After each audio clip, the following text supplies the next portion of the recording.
Həmişə mürəbbənin yiri dənlərini də suyu qalır.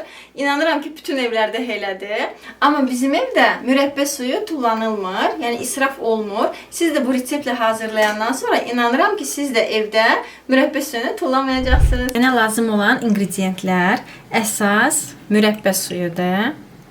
Məndə burada vişnədən, yəni vişnə mürəbbə suyudur. Yarım stakan. 1 stakan şəkər. Yarım stakandan biraz çox qatıq. Duru yağ. Armudu stakanı, balaca armudu stakanı. Belə yarısı qədər. Sodadır. 3 yumurta. Ağlı, sarılı və un. Burada 2 stakan unda eləmişəm. İlk növbədə yumurta ilə şəkəri qatışdırıram. Bismillah. İstəsəniz mikserlə qatışdırın.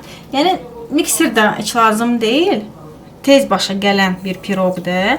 Şəkəri əlavə edirəm yumurtanın üzərinə.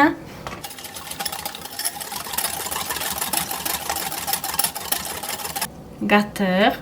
Qatığın da içinə belə dolu 1 çay qaşığı soda əlavə edirəm.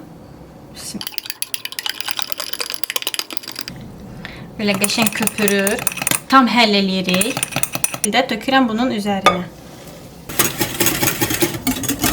Evdə nə mürəbbə suyu varsa problem deyil.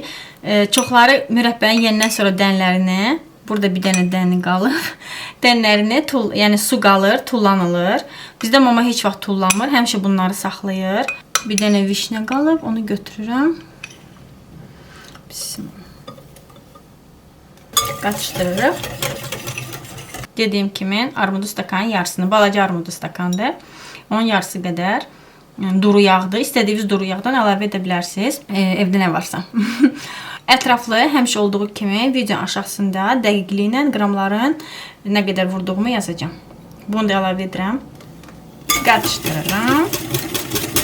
Bütün ingrediyentləri tökdüm, qatışdırdım. Undakı dediyim kimi burada 2 stakan, göstərdiyim stakanda 200 qramlıq stakanla 2 stakandır eləmişəm. Əlavə edirəm. Yarısını saxlayıram.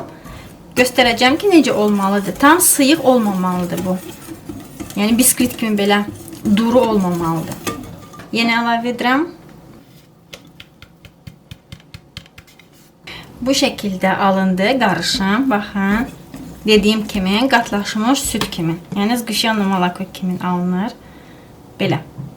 Rəngi də dəyişilir. Mürəbbə suyuna görə rəngini də dəyişdirir. Belə ki, azca kakao əlavə etmişik. Onun da üzərinə qoz əlavə edirəm. Burada məndə 30 qram qozdur. Kim istəsə fındıq varsa fındıqla əvəz edə bilər. Ya evdə əgər o da yoxdursa, ya istəmirsinizsə, sevmirsinizsə, onu əlavə etməsəz də olar. Bizdə mama öz zövqə görə yəni əlavə edir. Dadlı olur. Yəni istəməyən vurmaya bilər. Qəşəng qatışdırıram. Listi də hazır eləmişəm. Hansında bişirəcəm. Yağlı kağızla və üzərinə töküb peçi də sobanı da yandırmışam qabaqcadan. Sobanı 180 dərəcədə 25-30 dəqiqəyə hazır olur. Qabaqcadan yandırın ki, isti olsun. Mən bu şəkildə, yəni uzun sov bişirəcəm. Kim istəsək yumru edə bilər, 4 bucaq eləyə bilər. Yəni fərqi yoxdur. Yağlı kağıza sərmişəm ki, rahat çıxsın. Yağlı kağız yoxdursa problem deyil. Yağ və un tökün. Yəni elə də qəşəng çıxır. Bunları da qoymuşam ki, minnoşlar. Bunları da qoymuşam, belə qəşəng şirin-şirindilər.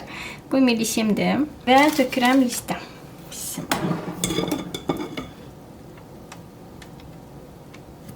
Tökdüm listəm. Gördüyünüz kimi aparam sobaya 180 dərəcədə 25-30 dəqiqə bişəcək inşallah. Bişəndən sonra dadına baxarıq.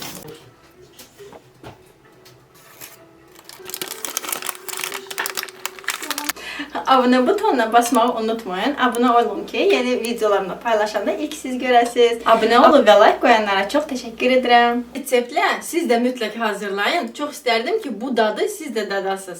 Siz də hazırlayın. Nuş olsun.